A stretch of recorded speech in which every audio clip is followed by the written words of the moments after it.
Hello friends and welcome back to my YouTube channel banking ninja. And आज हम alphabet series की एक और क्लास करेंगे। हम एक और प्रैक्टिस सेट करेंगे जिसमें आई बिलीव दो सेट्स मैंने लिए हैं अल्फाबेट सीरीज के। हम थोड़ा थोड़ा करके प्रैक्टिस कर रहे हैं, बट कंसिस्टेंटली रेगुलरली प्रैक्टिस कर रहे हैं। तो इसलिए याद रखिए, आप भी रेगुलरली इन क्लासेस को बनाइए, इन क्वेश्चंस को प्रैक्टिस कीजिए। जैसे क्वेश्चन दिखाऊं, वीडियो को स्टॉप कीजिए, पॉज कीजिए एंड अपना क्वेश्चन बनाइए एंड देन उसके बाद सॉल्यूशन को देखिए। अगर आपको बिल्कुल भी नहीं आता, बिल्कुल बिगनर है, तो आप इस क्लास को अच्छे से देखिए, साथ साथ में क्वेश्चन की प्रैक्टिस कीजिए। ऐसा नहीं है कि आप सिर्फ क्लास बैठ के देख रहे हो, अच्छे से प्रैक्टिस कीजिए। बहुत इंपॉर्टेंट चीजें हैं, बिल्कुल बेसिक क्लास है। हम इसकी पहले दो क्लास या तीन क्लास कर चुके हैं। अल्फाबेट सीरीज की पर्टिकुलरली एक नाम अल्फा न्यूमेरिक सीरीज के अंडर में आती है। एंड अभी हम आज की क्लास इसको स्टार्ट करते हैं।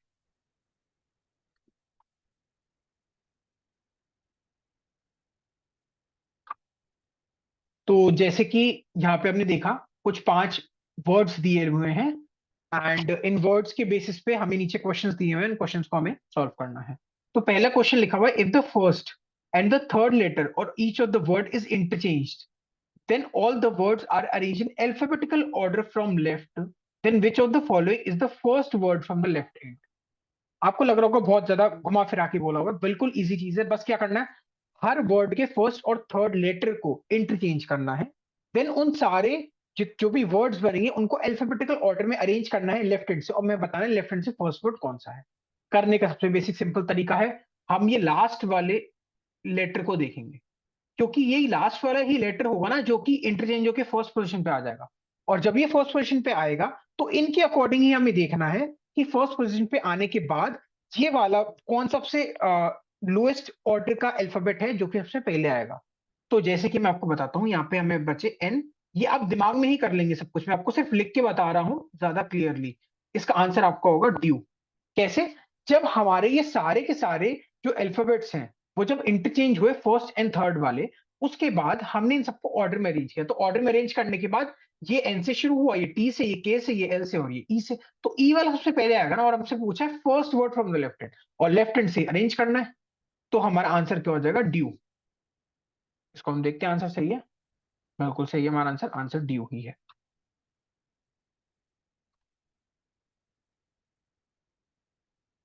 ठीक है, अगला क्वेश्चन, अगला क्वेश्चन पढ़िए जब तक मैं इसको मिटा रहा हूं। अगला क्वेश्चन है, how many letters are there in the alphabetical series between second letter, कौन सा second letter of the third word from the left end. इतना पढ़ने का तो रुक जाइए। Third word from the left end का सेकेंड लेटर आई हो गया, ये रहा I. And third letter of the first word from the right end, right end से फर्स्ट वर्ड ये है और इसका थर्ड लेटर ई। ये तो हम फिंगर्स पे भी कैलकुलेट कर सकते हैं। मैं आपको एक और तरीका बताऊंगा जिससे हम दूर दूर के भी कैलकुलेट करें। ई से तो आपको पता ही है, E F, F G H, और चौथ, सॉरी मैं क्या कर रहा हूँ, ई एफ जी एच तीन हुए। तो आपका आंसर क्या हो गया? थ्री। अब अगर मान लीजिए फॉर एग्जाम्पल आपसे बोला जाए टी और बी के बीच में बताना है, ये काफी दूर है, आप चलिए ये भी कैलकुलेट कर पाएंगे, बट मैं आपको ज्यादा इजी तरीके से इसको बताता हूँ कैलकुलेट करना। तो आपको सबकी प्लेस वैल्यू पता होनी चाहिए कि सब अल्फाबेट्स की प्लेस वैल्यू क्या होती है। टी की प्लेस वैल्यू होती है 20। प्लेस वैल्यू क्या होता है? जैसे ए की प्लेस वैल्यू हो गई 1, बी की हो गई 2, सी की हो गई 3, डी की हो गई 4। ऐसे सबकी प्लेस वैल्यू आपको पता होनी चाहिए। ये प्लेस वैल्यू पता होने के बाद आप इस तरीके से निकालेंगे। तो हमने देखा टी और बी के बीच में निकालना है। तो टी की कितनी है 20, बी की कितनी है 2, इन दोनों को करें माइनस, तो आपको कितना आ जाएगा 18। इसमें से वन और माइनस कर दें तो आपको कितना आ जाएगा 17। इट मींस कि बी और टी के बीच में according to English alphabetical series कितने अल्फाबेट्स लाई करते हैं? 17।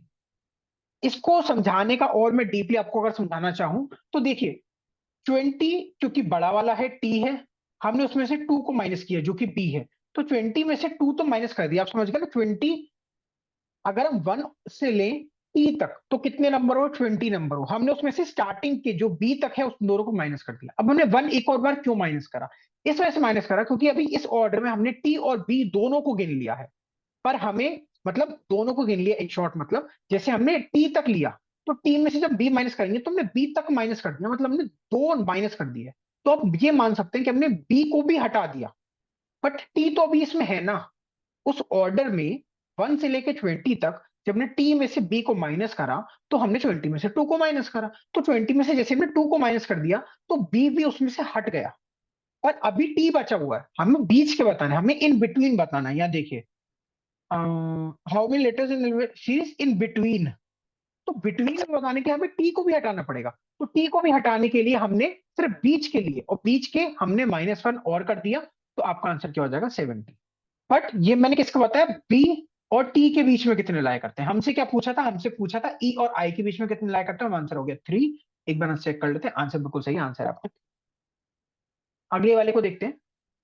If all the consonants are change to the next letter in the English alphabetical series, then how many words will have more than one vowel. ये मैंने आपको पहले ही बताया हुआ है, दो चीजें होती हैं, फिर से बताता हूं, DHNT एंड VFBJP। ये VFBJP इनको याद रख लीजिए, ये बहुत इंपॉर्टेंट है, मैंने भी सीखा था। अंकुश सर है उनका नाम, उन्होंने ये चीज मैंने उनकी क्लास से सीखा था।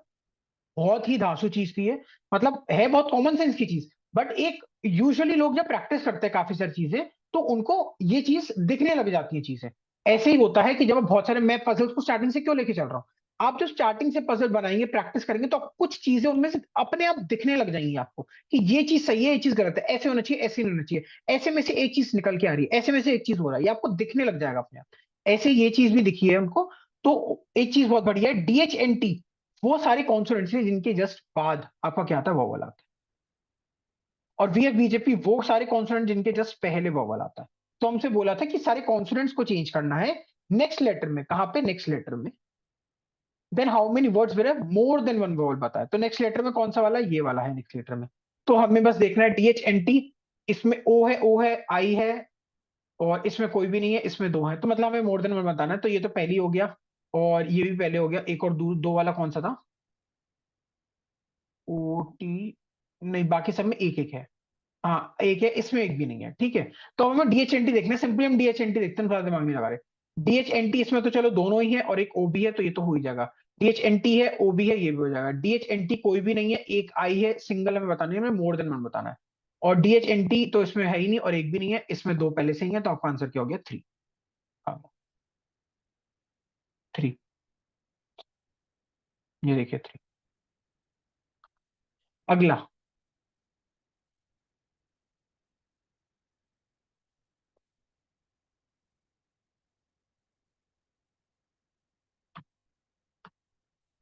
If K is added after second letter in each word, how many meaningful. Meaningful मैंने आपको पहले बताया, मीनिंगफुल को हम अटेम्प्ट नहीं करेंगे, हम यहीं पे इसको स्किप कर देते हैं। हम इसमें टाइम वेस्ट ही नहीं करेंगे। कुछ चीजें आपको पता होनी चाहिए, बैंकिंग एग्जाम एक इतना इजी एग्जाम है, इतना क्लियर स्ट्रेट फॉरवर्ड एग्जाम है, कि आपको पता होनी चाहिए कुछ चीजें जो हमें अटेम्प्ट करनी नहीं है। जरूरी नहीं है कि आपको सब कुछ आना चाहिए, जरूरी नहीं है आपको एक सब्जेक्ट में भी सब कुछ आना चाहिए, जरूरी नहीं है आपको सारे सब्जेक्ट्स उतनी एफिशिएंसी, आपको सारे सब्जेक्ट्स आने चाहिए, बट ऑब्वियसली बहुत अच्छी से आने चाहिए। बट आप कोई एक सब्जेक्ट को भी हल्का सा स्लाइट परसेंटेज जीरा छोड़ सकते हैं। ऐसा नहीं है आपको सारे सब्जेक्ट बिल्कुल टाइटली पकड़ के चलने हैं, कि जीए मारे पेटे करे जा रहे करे जा रहे करे जा रहे, ऐसा नहीं है। आपको छोटी चीजों को छोड़ सकते हैं, बट उनको छोड़ने के मतलब है कि आपको बाकी चीजें इतनी डेडिकेटेडली आनी चाहिए कि आपको उनमें से एक नंबर भी ना जाए, क्योंकि उसका कंपेंसेशन भी तो कहीं ना कहीं होगा ना। तो अगर आप मान लीजिए वाला क्वेश्चन आएगा, आएगा ही आएगा, क्लियरली में आता ही आता है वाला क्वेश्चन, तो आप अगर एक नंबर क्वेश्चन छोड़ रहे हैं, तो आपके बाकी 34 नंबर आपके परफेक्टली आने ही आने चाहिए। तो यही तरीका है।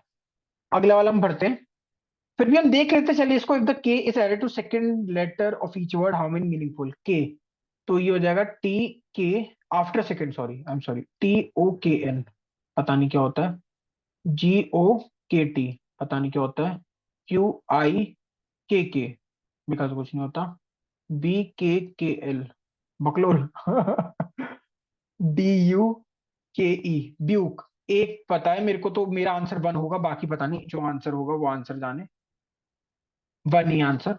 बट ऐसा जरूरी नहीं है कि आपके आंसर हमेशा सही हो, गलत भी होने के बहुत ज्यादा चांस है, जैसे कि मैंने आपको प्रीवियस क्लास में बताया था। अल्फाबेटिकल सीरीज की मैंने 2-3 क्लास ले ली हैं, अल्फा न्यूमेरिक सीरीज और नंबर सीरीज की भी 1-2 क्लास हो चुकी हैं। आप उन क्लासेस को जाके देखिए, मैं ऊपर मेंशन कर दूंगा, फिर भी आप मेरे चैनल में देख सकते हैं।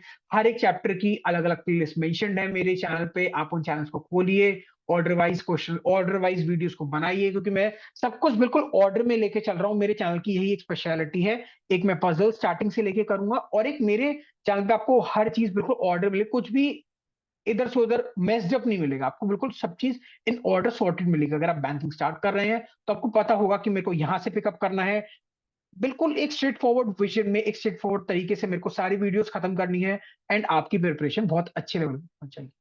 तो इसी तरीके से मैं अपने चैनल को आगे लेके जाऊँ। If the first letter of each word is change to the previous letter, okay, then how many meaningful word are found. फिर से मीनिंगफुल वाला हम देख लेते हैं। ये हो जाएगा एस ओ एन सन, ये हो जाएगा ई एफ पॉट, पता नहीं, ये हो जाएगा आपका क्यू से पहले क्या था मैं खुद भूल गया, पी क्यू, पी आई के पिक, ए के एल, और देखिए शायद से क्यू तो होता है, ए के एल कुछ नहीं होता, पिक पी आई सी की होता है, ये पहले पिक कुछ नहीं होता, फॉर्टसन मेरे को दो लगा है। मैं इस क्वेश्चन को भी करूंगा स्किप, जस्ट फॉर आपके लिए बना रहा हूं, मैं इस क्वेश्चन को भी करूंगा स्किप और आंसर देखते हैं क्या आंसर है। टू आंसर सही आ रहे हैं, बट मैं फिर से आपको बताना चाह रहा हूं प्लीज ऐसी गलती में मत पड़िएगा। जब आपके सारे क्वेश्चंस हो जाएं उसके बाद ही इस क्वेश्चन को अटेम्प्ट कीजिए, मीनिंगफुल वाले वर्ड क्वेश्चन को हमेशा स्किप कर दीजिए। इस पे अपना टाइम वेस्ट करने की भी जरूरत नहीं है, क्योंकि बहुत सारे वोकेबलरी के वर्ड्स होते हैं जो हमें नहीं पता होते हैं, उनमें से अगर एक भी निकल आया तो आपका 0.25 माइनस हो जाएगा, और जो आपने वन कमाने के लिए आपने इतना सारा टाइम दिया है, बाकी सारे क्वेश्चन को छोड़ा है, तो आपका वो भी टाइम जाएगा। अगला, यहाँ पे फिर से हमें कुछ दिया हुआ है, स्टार्ट करते हैं। बिल्कुल एग्जैक्टली वही है। If the first letter is remove from each word how many meaningful words. फिर से वही चीज समझाने के लिए, हमें मीनिंगफुल वर्ड को नहीं देखना है, तो हम इसको, मैं सीधा सीधा स्किप कर रहा हूँ, मैं इसको नहीं बना रहा। How many letters are there between, मैंने इस क्वेश्चन को आप पूछेंगे मैंने रखा क्यों है, इसलिए रखा है ताकि ये थोड़ा एग्जाम रियलिस्टिक सेट लगे, बट आप यही समझिए कि हमें उसको स्किप करना है। मैंने सिर्फ क्वेश्चन फॉर द रेफरेंस आपको समझाने के लिए बार बार क्वेश्चन रखे हैं, ताकि आपको रियलिस्टिक लगे, आपको एग्जाम जैसा लगे, आपको एग्जाम ओरिएंटेड सेट लगे, इसलिए ही मैंने रखा है, वरना आपको इस टाइप का क्वेश्चन को, मीनिंगफुल वाले क्वेश्चन को स्किप ही करना है। How many letters are there between third letter and third letter of the second word from the left hand. Second word from the left hand, third letter आपका हो गया R, and third letter of the third word from the right hand, third letter of the third from the right hand हो गया S. तो इनके बीच में कितना है, एक भी नहीं है, नन है, नन, बिल्कुल सही। If all consonants are change to the next alphabet in the alphabetical series, ठीक है, सारे कॉन्सोनेंट को नेक्स्ट में चेंज किया, सिंपल मैं आपको एक बार सीधा सीधे बताऊंगा। Oh sorry, D H N T है हमारा, याद कर लीजिए, डी एच एन टी और V F BJP. then how many words have at least two vowels, at least two vowels, और यहां आगे देखिए लिखा हुआ है assume a comes after z, तो सारे कॉन्सोनेंट्स को हमें नेक्स्ट में चेंज करना है। अब हम इसमें DHNT Z कर देंगे, क्योंकि यहाँ पे एक चीज ऐड हो गई है, इन सबके बाद वोवल आता है, जी के बाद भी वोवल इन्होंने कह दिया है ए वाला, तो हम इसमें सारे लेंगे, ठीक है, DHNT Z देखना है हमें, और एटलीस्ट टू वोवल्स होने चाहिए, ठीक है। एक है DHN है, तो इसमें हो गया, जी है, ई है, हो गया, TI हो गया, DHNT हो गया, और O और U हो गया, तो आपका आंसर सीधा सीधा पूरा 5 है। आपका आंसर 5 है, बिल्कुल सही है, बिल्कुल सही कर रहे हैं अभी तक हम। इसी तरीके से ही आपको बनाना है। मैं आपको समझा रहा हूं, अगर मैं आपको एक सेट बिल्कुल बिना समझाए बताऊं तो ये मुश्किल से 2 मिनट, 2 मिनट भी बहुत ज्यादा बोल रहा हूँ, 2 मिनट का भी एक ये पूरे 5 क्वेश्चन नहीं है, जिससे कम टाइम में आप आराम से इनको बना सकते हैं, एक साइड करके आप बहुत ही एक्यूरेसी के साथ बना सकते हैं। If we write all the letters without any gap in the same order, then which of the following alphabet is fourth to the right of the second vowel from the left hand।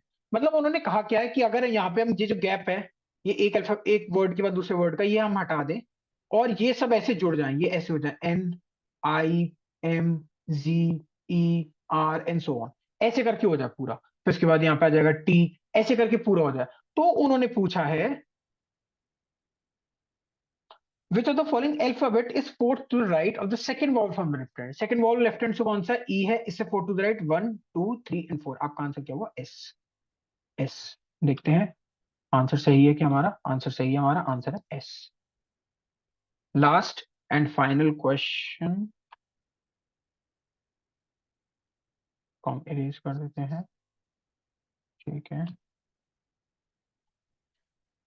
if the first and the second letter are interchanged in each word, ठीक है, then how many words end with the vowel। तो अगर हमने first और second letter को interchange भी कर दिया रिकॉर्ड में, तो उससे क्या लास्ट लेटर पे कोई फर्क पड़ेगा, आप खुद सोचिए, नहीं पड़ेगा। तो ये पूरी चीज हमें सिर्फ कंफ्यूज करने के लिए दी है, हमारा टाइम वेस्ट करने के लिए दी है, और किस चीज के लिए नहीं है। हमें ये पढ़ते ही हमारे दिमाग में स्ट्राइक हो जाना चाहिए कि इससे कोई फर्क नहीं पड़ता, हमें एंड विद वॉवल देखना है, हम सीधा एंड विद वॉवल देखेंगे, दैट्स इट, काम खत्म।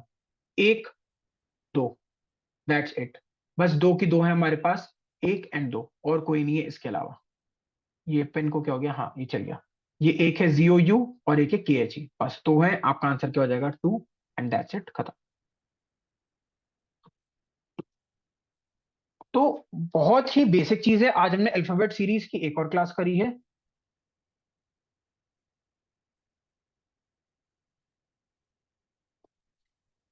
ठीक है, अच्छा एक और चीज फॉर द फन थिंग, कि आप प्लीज कमेंट में मेंशन कीजिए कि आप मेरी थोड़ी सी राइटिंग ठीक हो रही है नहीं हो रही। मैं कोशिश कर रहा हूँ कि आप सबको मेरी राइटिंग समझ में आए, एंड मैं बड़ा बड़ा एंड आराम से लिखूं। बट ये हमारी एक और अल्फाबेट सीरीज की एक और क्लास थी, एंड ऐसी हम आगे प्रैक्टिस क्लास करते रहेंगे रेगुलरली, एग्जाम निकलने तक। जब तक आपका एग्जाम ना निकले तब तक आपको प्रैक्टिस बिल्कुल भी नहीं छोड़नी है, किसी भी चैप्टर की नहीं छोड़नी है, आपको डेली प्रैक्टिस करनी है हर एक सब्जेक्ट की, और मेनली हर एक चैप्टर। प्रीलिम्स एंड मेंस को साथ में लेके चलना है। अभी मैंने ये चैनल स्टार्ट किया है, मैं आपको प्रीलिम्स से बेसिक्स टू एडवांस ले जाने का मेरा मोटिव है, तो इसलिए मैं बेसिक टू एडवांस क्लास को कवर करूंगा। मैं भी पहले सारी प्रीलिम्स के सारे मिसलेनियस टॉपिक्स को कवर करूंगा, प्रीलिम्स के सारे टाइप्स को, पजल्स को कंपेयर करूंगा, काफी सारे पजल्स करेंगे हम, कम से कम 300-400 पजल्स, 500 पजल्स बना लें जब तक ले, 300-400 पजल्स कम से कम। फिर हम उसके बाद मेंस पे शिफ्ट करेंगे, और मेंस में बिल्कुल ऐसे ही बिल्कुल क्लियर तरीके से हम उसको बनाएंगे। तो इसी तरीके से यहाँ पे हमारी आज की क्लास खत्म होती है। अगर आपको मेरी क्लास पसंद आई हो तो please to hit the like button, अपने फ्रेंड्स एंड फैमिली को शेयर कीजिए, जो भी बैंकिंग की पढ़ाई कर रहा है, जिसका भी मोटिव है, जो अभी कर रहा है, जो करेगा, सबसे शेयर कीजिए। उनको बताइए अल्फाबेट सीरीज क्या होती है, उनको कैसे बनाया जाता है, बैंकिंग कैसे आती है। अगर आपको मेरी वीडियो पसंद आई, अगर आपको मेरा कंटेंट और देखना है, तो आप प्लीज चैनल को सब्सक्राइब कीजिए, आपको बेल आइकन दबाइए, आपको नोटिफिकेशन जरूर सबसे पहले मिलेगा। एंड तब तक के लिए अपना अच्छे से पढ़ाई कीजिए, रेगुलरली पढ़ाई कीजिए। एंड भगवान जी ऊपर बैठे हैं, वो सब कुछ देखते हैं, एंड उन पे भरोसा रखिए। And study hard, work hard, and your क्या कहेंगे, हार्ड वर्क आपका जरूर पे ऑफ करेगा, और आपकी जरूर नौकरी लगेगी। एंड बस इसी के साथ हम यारी क्लास खत्म करते हैं, एंड तब तक के लिए टेक केयर, बाय बाय।